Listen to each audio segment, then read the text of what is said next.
I'm out here with the upgraded hub. This is the hub installed, and I'll go through the installation procedure. It's pretty easy once you pull this off. I used the press, and then I also used the hub tool from AutoZone. But what I wanted to show you before I get in here, because I totally forgot about this, is when I first got this Miata, I was at the racetrack, and the boot on this CV ripped open and was spewing grease everywhere. So I went into the pits, and I sanded this off, and I put the Right Stuff RTV on it, and I just ripped it off now. But it held for 2 years, 2 seasons of racing. I am on my 3rd engine in this car. I am on my 2nd transmission, and this held up. And when I got in here and was doing the hubs, I remembered that this was bad. So I went to the junkyard, and I picked up a low mileage axle that's in better condition. So I popped that in here.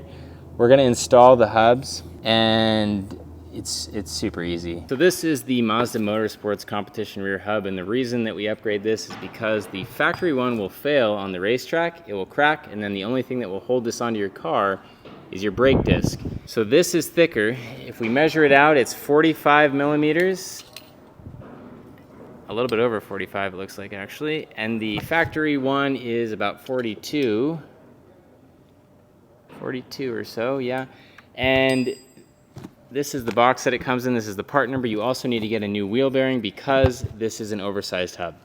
Now, because we're in there, we also want to swap out the wheel studs. We're going to get ARP studs. These are a little bit expensive, but it's a one-time thing because once you press this wheel bearing in, you cannot change the studs. So ARP goes on now, and let's go press this stuff on.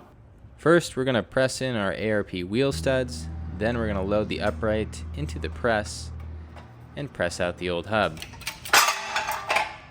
After the old hub is removed, we're going to want to remove the snap ring which retains the bearing, and then we're going to put the upright back into the press and remove the old bearing. Next, we're going to press in our new wheel bearing.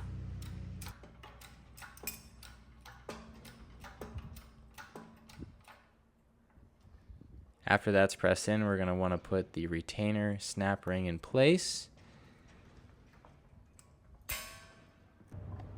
Then we're going to check that it's fully seated. And finally, we're going to press the new hub into place. Then we're going to remove the whole assembly and inspect it, and you are ready to throw this on the car. Thank you for watching, and make sure you enjoy your car.